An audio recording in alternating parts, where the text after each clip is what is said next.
नमस्कार मैं आशीष, आप देख रहे हैं द पैम्फलेट सिविलाइजेशन स्टोरीज में आपका स्वागत है। इस सीरीज में हम बात कर रहे हैं दुनिया भर में होने वाली क्रांति रिवॉल्यूशंस के बारे में।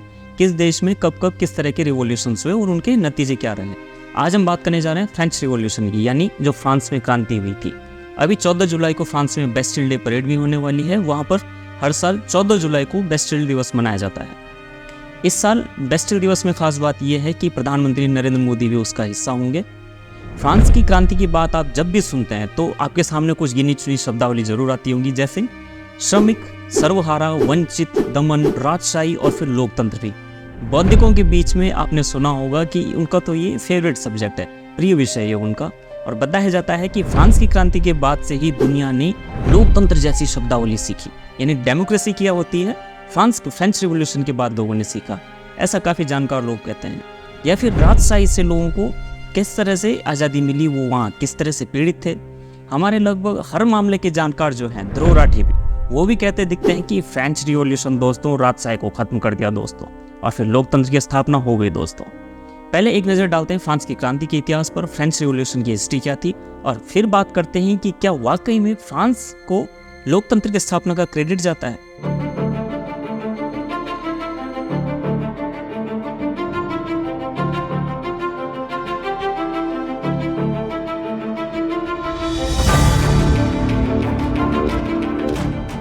फ्रांसीसी क्रांति यानी फ्रेंच रिवॉल्यूशन का टाइम पीरियड अगर हम देखें 1789 से 1799 के बीच में ये सब हुआ था। इस बीच फ्रांस के इतिहास में राजनीतिक और सामाजिक रूप से बहुत बड़े बदलाव हुए थे, हिस्टोरिक ऐतिहासिक बदलाव जिनको हम कह सकते हैं। क्रांति का नतीजा ये रहा कि लोगों ने राजा को गद्दी से हटा दिया और एक गणतंत्र की स्थापना कर दी। बहुत बड़े स्तर पर खूनी संघर्ष भी वहाँ पर हुए और आखिर में हुआ ये कि वहाँ पर नेपोलियन की तानाशाही स्थापित हो गई।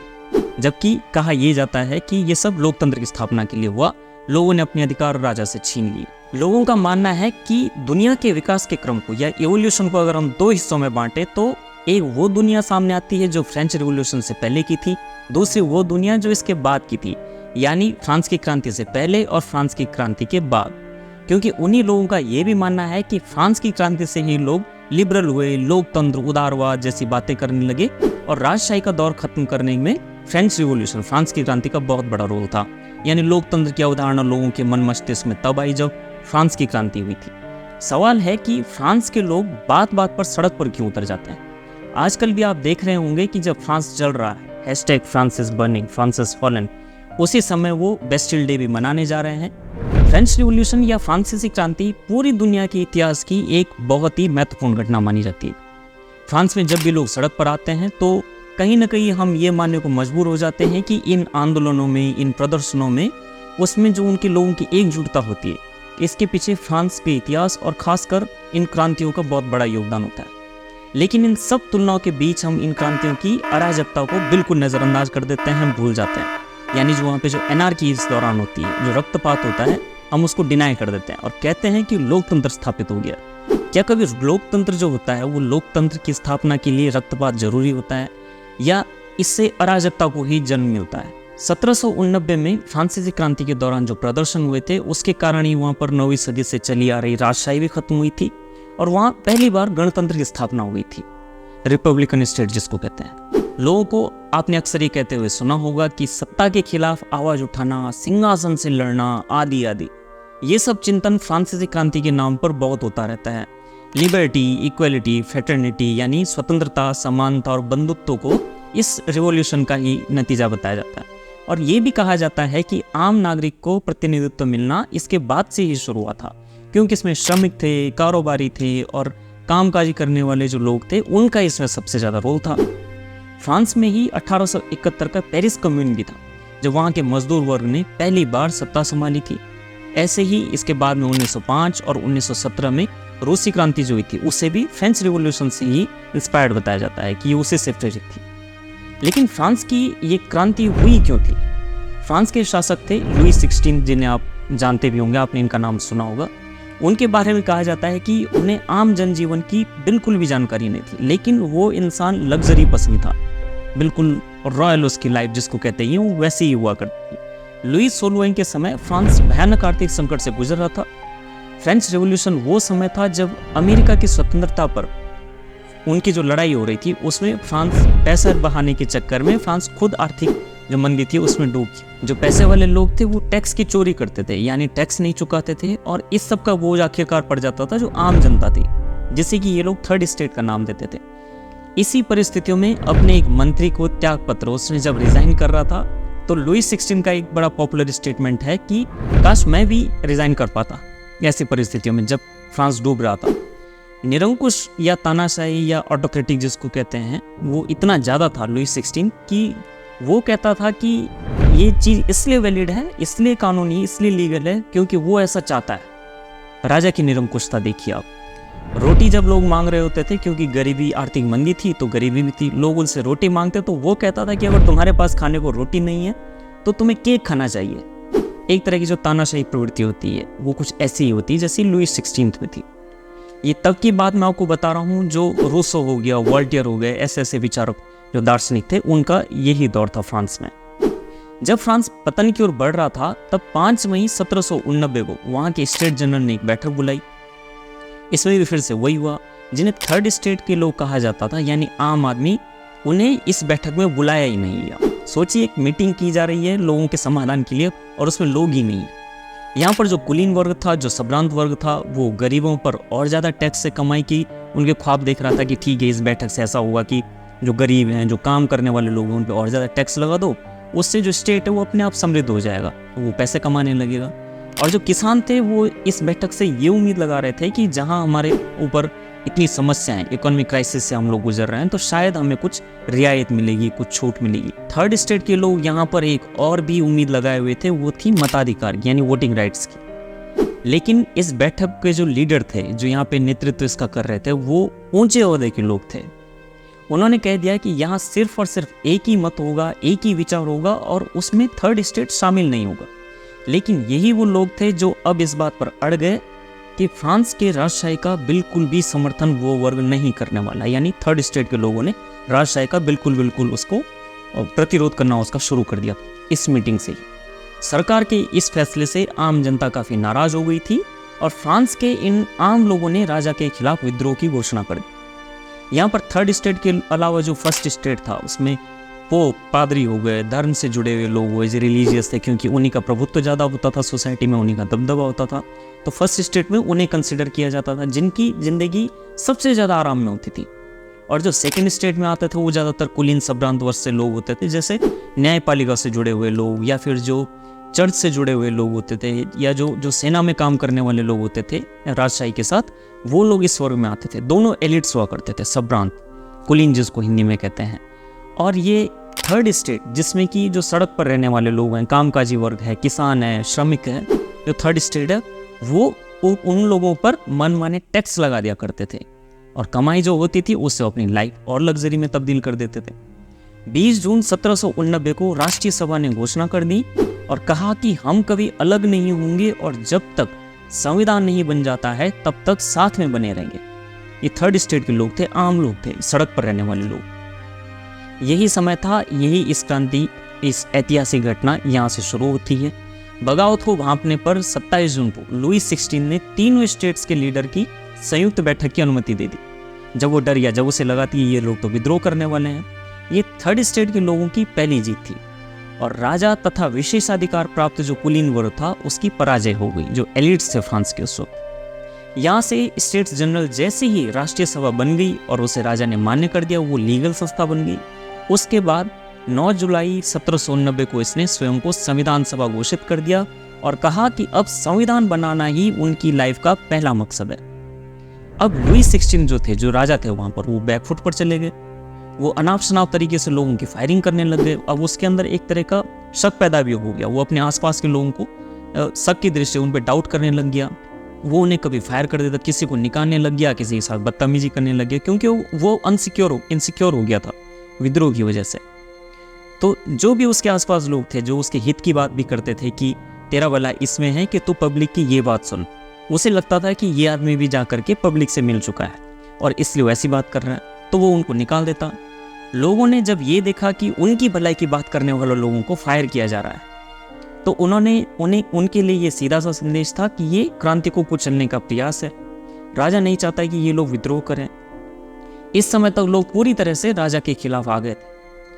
इसी बीच वहाँ पर खबर भी फैला दी कि बास्टिल के किले में, यानी जो बेस्टिल का फोर्ट था, उसमें राजा ने हथियारों का भंडार छुपा रखा है। 14 जुलाई 1789 को पेरिस की भीड़ ने बास्टिल के किले पर हमला कर दिया, दरवाजा तोड़ दिया और कैदियों को आज़ाद कर दिया। इसे ही बास्टिल का पतन कहा जाता है। ये घटना राजशाही शासन के अंत के तौर पे भी देखी जाती है और इसीलिए फ्रांस में 14 जुलाई को स्वतंत्रता दिवस के रूप में भी मनाया जाता है। फ्रांस में जो क्रांति हुई उसके कई नतीजे निकले। इसमें लोगों को वोट देने का अधिकार मिला, नए संविधान में आम लोगों का प्रतिनिधित्व था, यानी अब जो सड़क पर लोग थे उन्हें भी लगने लगा कि वो भी शासन कर सकते हैं या उनका भी कहीं ना कहीं रिप्रेजेंटेशन है। धर्म को राजनीति से बिल्कुल अलग कर दिया गया। इससे आम आदमी का प्रतिनिधित्व फ्रांस में खुद ही बढ़ने लग गया। फ्रेंच रिवॉल्यूशन में, यानी जो फ्रांस की क्रांति है, उसमें अब अगर आप देखेंगे कंक्लूजन, तो सभी लोगों के दिल की बातें वहाँ पर सामने आ गई हैं। जैसे जो आम आदमी है उसका भी लोकतंत्र में प्रतिनिधित्व है। किसी न किसी तरह से ऐसा लग रहा है जैसे डेमोक्रेसी वहाँ पर आ गई। राजा को निकाल दिया, तानाशाही खत्म कर दी और लोग अब प्रतिनिधित्व करने लगे हैं। तो लोकतंत्र के जन्म की जब हम बात करते हैं तो लोग कहते हैं कि इसी घटना ने लोगों को लोकतंत्र सिखाया। यानी डेमोक्रेसी अगर सोसाइटी में, सिविलाइजेशन में कहीं से आई तो वो फ्रेंच रिवॉल्यूशन के बाद। लेकिन भारत में तो ये सब बहुत पहले से होता आ रहा था। यहाँ तो राजा को चुनने से लेकर के उसके प्रजा के प्रति धर्म और कर्तव्य बाकायदा लिखे होते थे। हम अपने श्लोक उठा करके देखें या फिर चाणक्य, कौटिल्य के दौर से भी देखें तो यहाँ तो कई प्रमाण हैं जो बताते हैं कि लोकतंत्र भारत से ही दुनिया ने सीखा। क्या आपने कभी ध्यान दिया है कि भारत में कभी किसी किस्म की क्रांतियां नहीं हुई? लोग साम्राज्य के खिलाफ फ्रांस की तरह बगावत के लिए सड़कों पर कभी नहीं उतरे। इसके पीछे शायद वजह यह है कि हमारे देश में राजधर्म में विश्वास रखने का प्रचलन था। धर्म ही यहाँ पर विधि यानी कानून होता था। जो राजा धर्म का पालन करता, लोग उसे अपना समर्थन देते थे। वरना जब लोगों ने राजा से सिंहासन छोड़ने को कहा तब राजा ने ऐसा किया भी। राजा ने वही किया जो लोग चाहते थे।